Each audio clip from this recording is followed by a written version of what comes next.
Back in May of 2010, my best friend Andy and I wanted to make a video game that we thought was going to change virtual reality gaming and the horror genre forever. We were both out of the university, me with a degree in computer programming and him with digital art design. Both of us were avid gamers. I think we played a bit of just about everything: racing, JRPGs, MMOs, sports, you name it. We wanted to make a game unlike anything you could get coming from overseas. You could call it an ambitious goal for a couple of aspiring indie gamers, but both of us were ambitious guys. Andy was a big fan of horror and was actually the first to come up with the idea. We had heard of the four-dimensional theaters that were being introduced in places like Korea and London, where you weren't just watching a movie, but feeling it and smelling it. If the movie was set in a pine forest, there were triggers that would release the scent of pine to the audience. Likewise, if the characters were standing on the windy deck of a ship, fans would start blowing to mimic the conditions of the movie in the theater. All of it was to create a more realistic, interactive experience for the viewer, and we thought it would be awesome to try to implement that with a 4D game. Obviously, we didn't have the manpower to make an entire game by ourselves. We were in a lot of debt because of school, and wouldn't have been able to afford the virtual reality hardware in our wildest dreams. That, and we had no idea how to develop the technology needed to create the 4D gaming experience. Throughout the following summer, we networked like crazy, pitching our ideas to different developers, both indie and big time.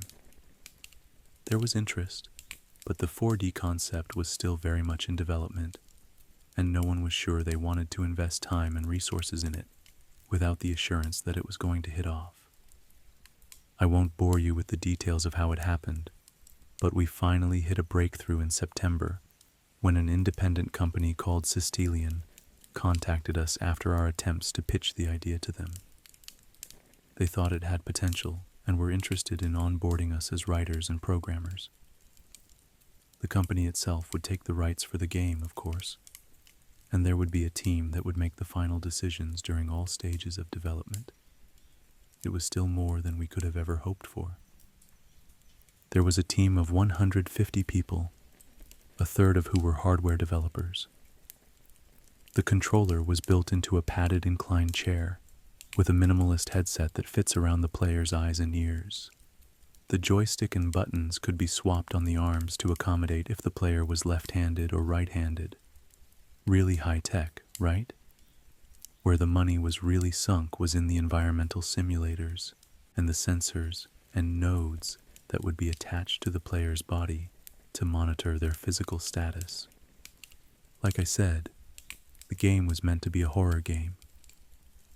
We settled on the story of an unnamed character going into a haunted mansion to get rid of evil spirits and getting stalked by a demon. The most cliché plot and setting you could think of, but that was what we were going for. We wanted something that would easily be associated with fear. The idea was that the demon fed off fear and would find you more easily if you were afraid. First, it would scare and drive the character crazy, and then it would kill him or her. The monitors attached to the player analyzed the physical signs that the player was afraid: rapid heartbeat, dilated pupils, harsh breathing, clammy or sweaty skin, etc., and used that information to determine how aggressively the demon would act. You could think of it as a social experiment. You could see how well a person would stay calm under pressure. Theoretically, a completely calm person could make it through the entire game without much danger, but the scares and the atmosphere wouldn't let you go through the first level without making you anxious. The real fun started once the demon came after you. We wanted to keep it subtle.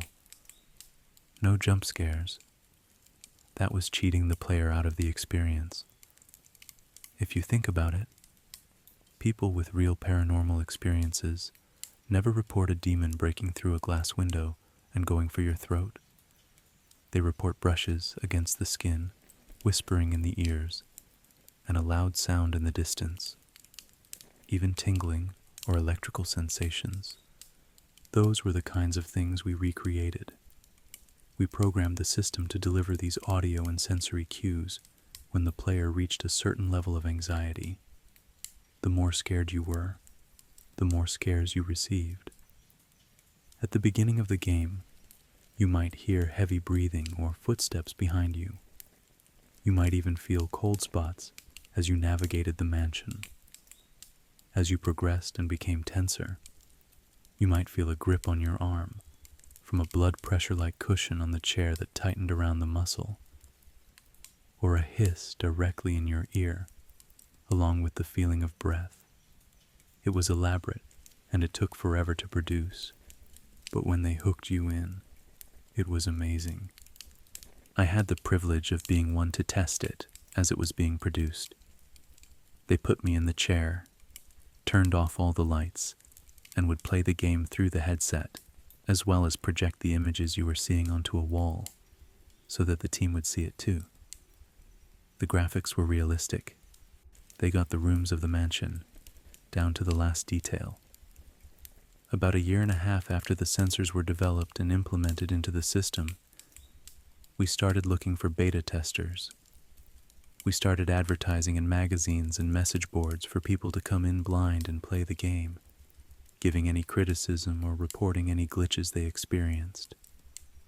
The majority of the feedback we received was positive, and after several revisions, we could safely say that we had a successful project. Of particular note were the reports from the beta testers in which they claimed to get the feeling that someone was in the room with them, or that they were getting tingling or hot-cold sensations in parts of their bodies where the nodes were not attached. The room where the chair and the interface were located was kept clear, aside from the player, as often as possible. The team was separated from the room by a one-way mirror. We would have been able to see if anyone was in the room apart from the player, and in 9 out of 10 cases when this was reported, there was no one.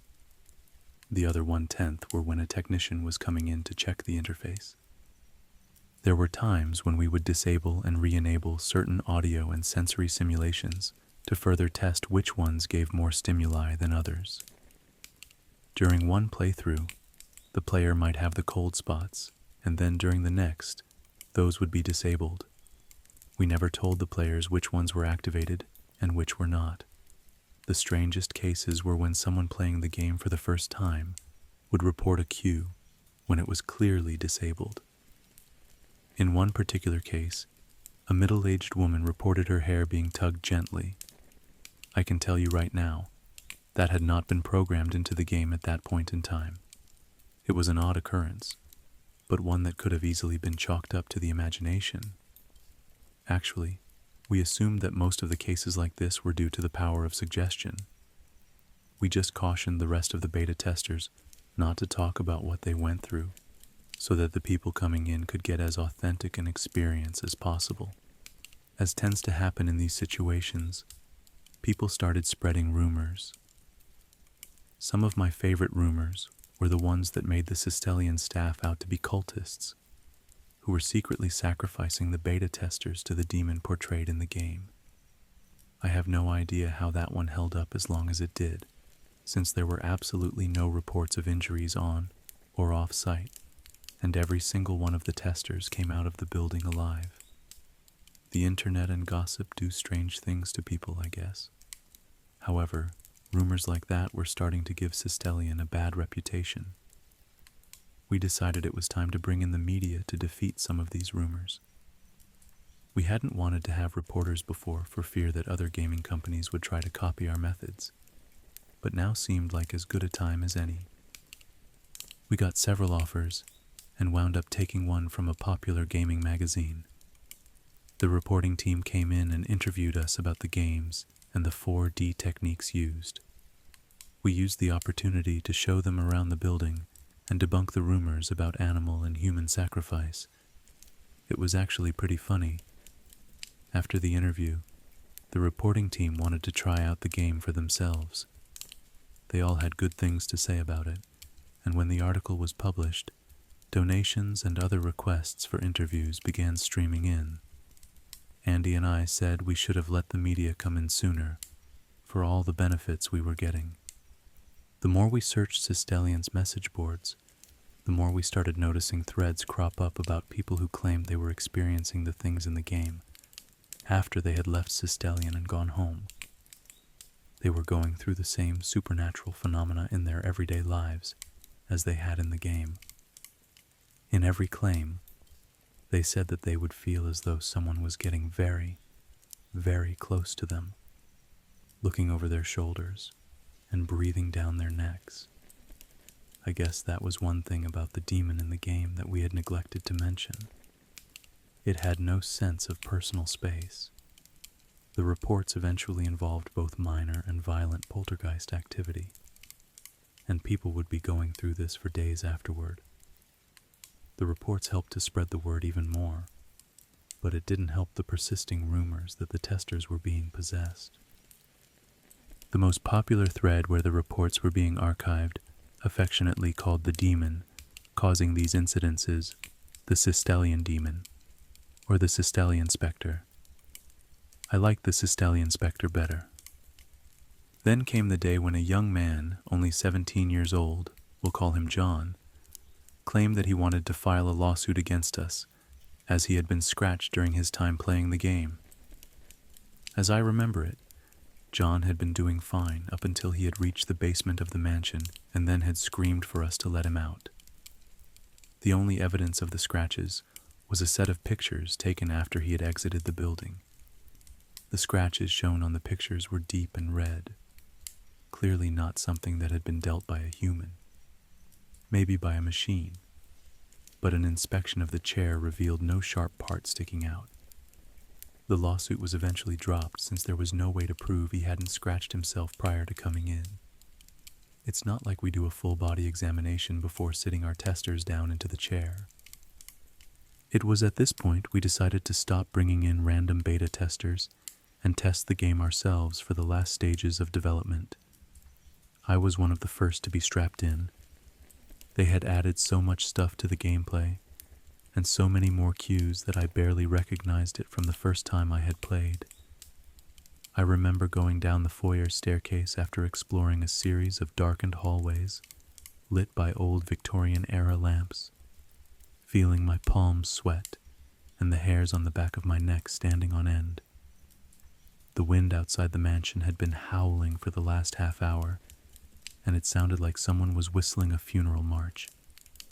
I paused on the stairs to look at the windows, searching for any weird textures needing to be fixed, when I felt a tingling along my spine on my upper back, like someone was pressing his or her chest against my back. It wasn't just in the game. I could feel the press in reality.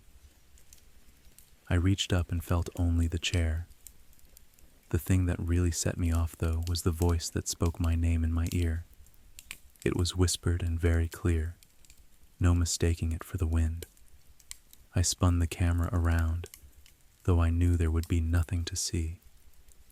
The demon had always been invisible.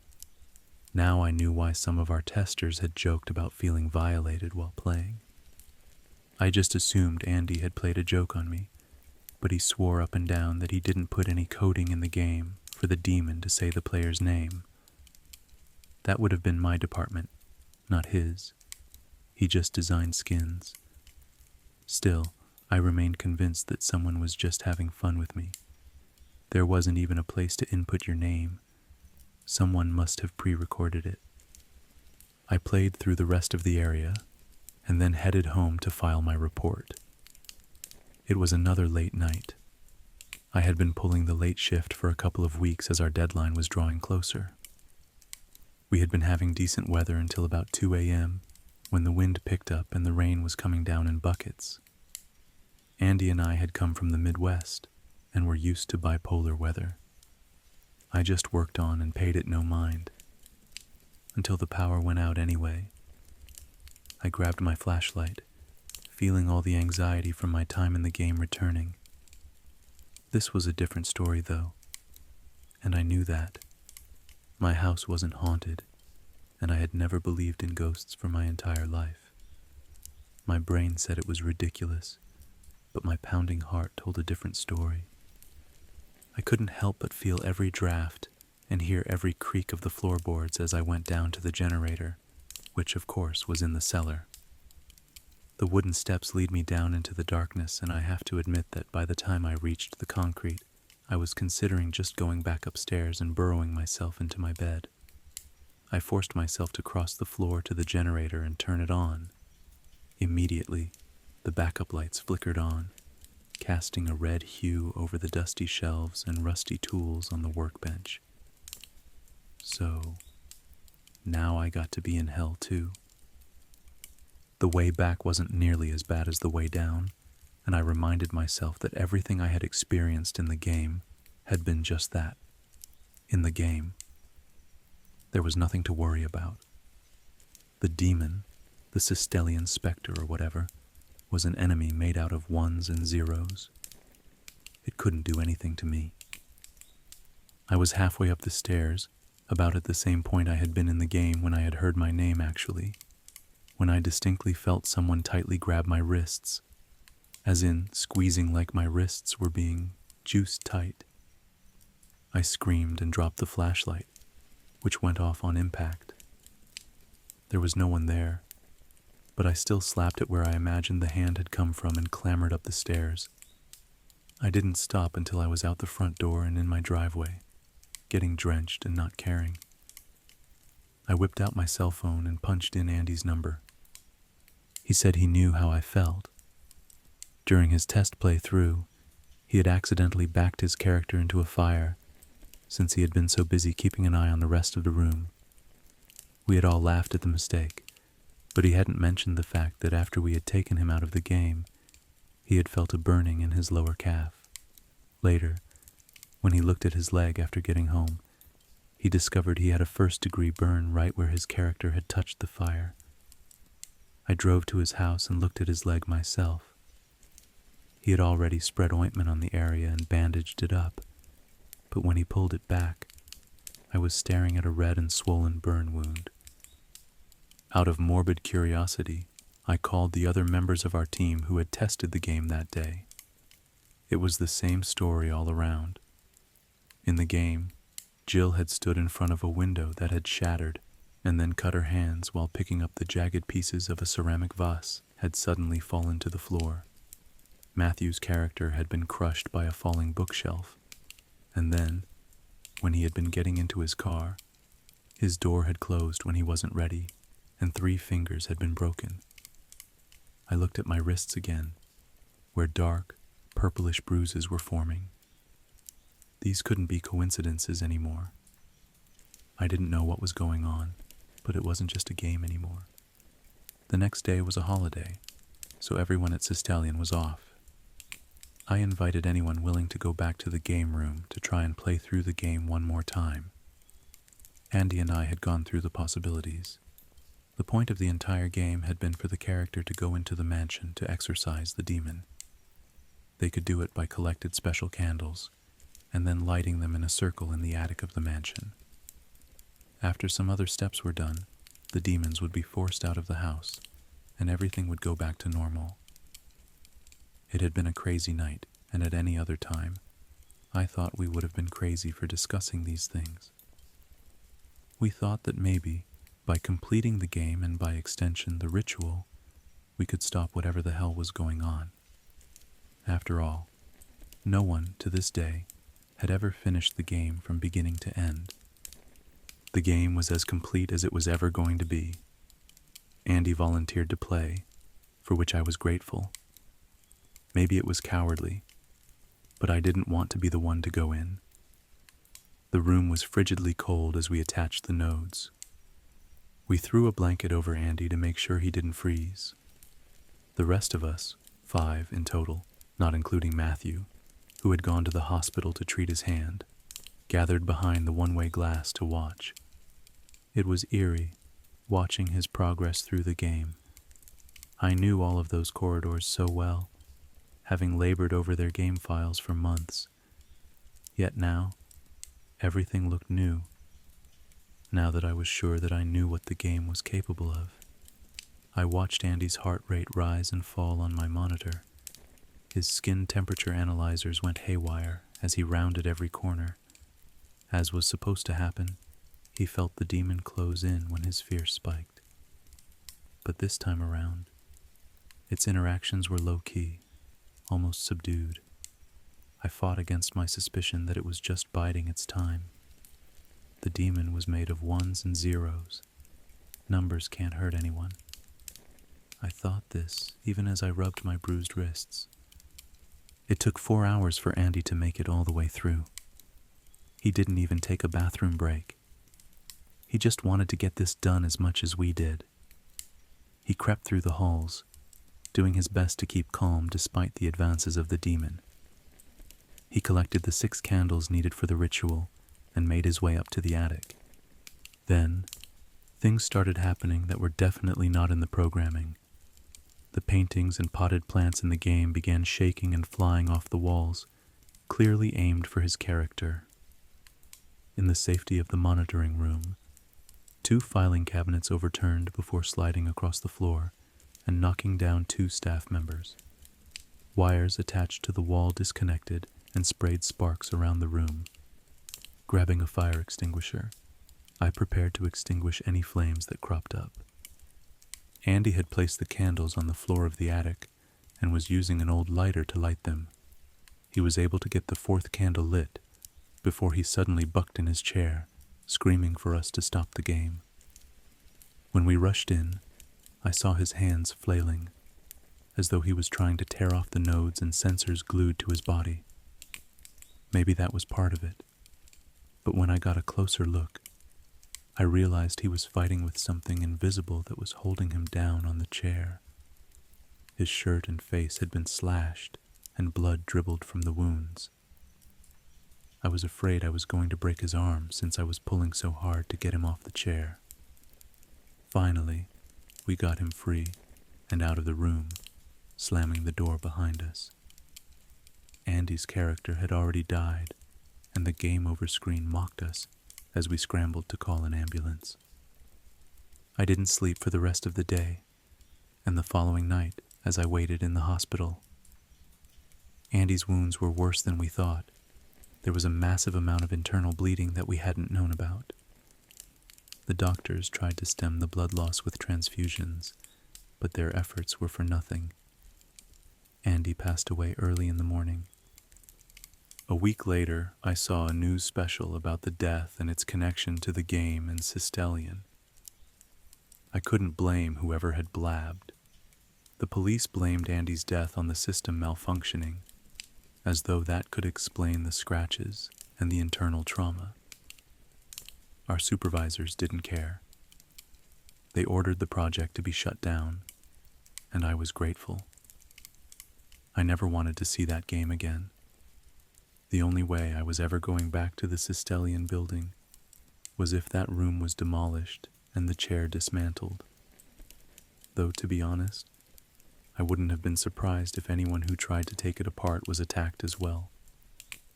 I left the company when the announcement was made that the game would be discontinued. People on the forums expressed everything from disappointment to relief. The game was over. For weeks, I couldn't stop glancing over my shoulder. I moved away from the town and the memories I had of Andy. My coworkers held a farewell party for me, despite the fact that they probably had the right to blame me for everything. They said that I had helped make a game that would never be forgotten by anyone who played it. That was all well and good, but I was desperate to forget, and spent the rest of my life trying to do so. I was always keeping 2 eyes on the shadows and jumping at every little creak. There was this little fear that I would hear my name whispered in my ear again, which would mean that whatever I had created had followed me, and I never wanted to think about that possibility. The only thing I could do was try to sleep and ignore the times when I felt an invisible, clammy hand stroke my face.